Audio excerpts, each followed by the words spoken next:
Lo, I have beheld the ages as a man beholdeth the turning of seasons. Kingdoms have risen like proud waves and fallen again into the sands, leaving naught but foam and whisper.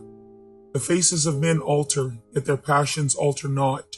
For wrath and avarice, lust and love, ambition and folly do play again and again upon the stage, as though the script were penned by some eternal jester.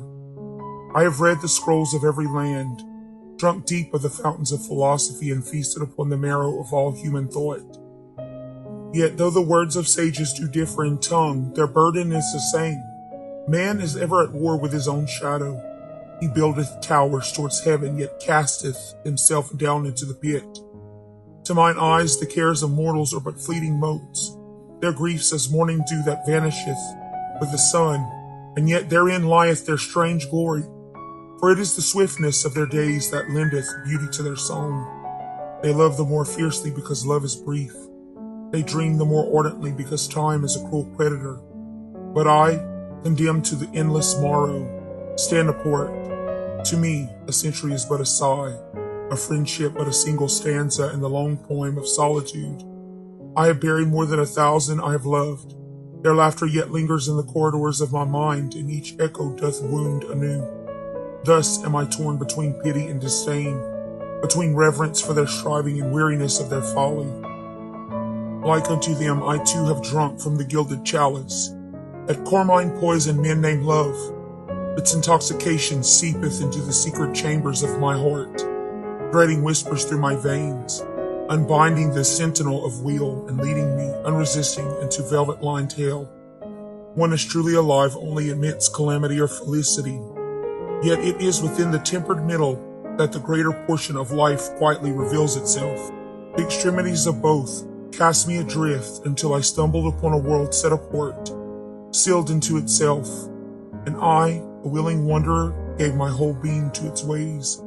In that embrace I was undone. In thee I dissolved. All that was identity, all that was self, yielded and was absorbed until naught remained of I but what lived within thee. None ere thee could contend in mind or in majesty, in wit or in wonder. Thy gravity drew me as the stars are drawn to their courses. With a fervor both tender and unquenchable I traced the map of thy form. Each curve, each hollow, each subtle ascent, the very topography of thee, as though thy body were the sacred atlas of a world newly discovered. I found my high wrath only in thee, within the brightness of thy laughter, and in the melody of thy moans, when passion bore us to that summit, where man and woman meet, dissolving into one another in the ecstasy of union. I was enslaved to thee, to us, to the hours we wove together, to the dream of a morrow we had dared to sketch. Yet love, that fairest gift, is also the stumbling stone of both mortal and undying alike, for it holdeth within it the breath of ecstasy and the full measure of agony most cruel when ported by death's untimely hand. Within the circle of mine arms I once cradled my whole world, only to feel it slip into eternal twilight. My brow rested upon thy breast, hearkening to the mortal hush of thy heart as it waned, whilst I lay amidst the widening tide of thy lifeblood. Crimson rivers spilling forth, as though the earth herself did thirst for thee and drank with merciless abandon. Would that I petition the fates to stay their theft, yet in my newfound horror I turned in wrath, cursing God, disowning him who deemed it fit to turn his face from my supplication. One of the countless souls he might have taken, he set his hand upon thee, the fairest, the purest, the one jewel in all creation he knew would undo me utterly.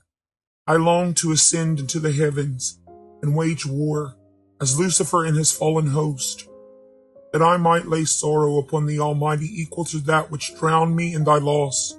I yearned to avenge thee, my love, to wrest thy soul from his jealous hand. I cursed his name until my throat was scourged and barren, and still I cursed. And when they lowered thee into the cold earth, no grave could bind my devotion, nor sonnets the vow of my heart. Not even the granite that sealed thy rest could estrange me from thee. For I cast my body upon that stone, and in time became a part of it, a mourner, turned sentinel, a shadow dwelling within the mausoleum while seasons turned. and the world renewed itself heedless of my ruin. I baptized thee in grief and tears. I cried into the void, though I knew the void gave no reply. I clung to the remnant of thee, thy laughter, thy scent, the tender cadence of thy manner, the slow seduction of thy hands, and the warmth of thy body beside mine. Yet even these most cruelly unraveled with the years, until all that remained were fragments faint as a dream whose sweetness is lost upon waking. And lo, upon a day most unforeseen, life itself did summon me anew. I wandered through the city's tumult, loud, ceaseless, unapologetic, its faces a blur of phantoms, void of meaning.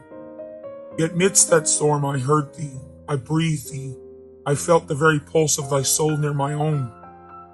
Thou didst turn, startled beneath the gaze of a stranger, and in thy small and unconscious manner, the chewing of thy cheek so known to me, I knew thee, I knew, though all reason cried it could not be. So help me God, the unspeakable things I would yield, the sins I would embrace if only to feel thee once more. O fate, thou cruel conspirator, why dost thou weave such torment? Deliver me from this sweet and ruinous vice, for well I know the course of this tale, and my tears are already spent.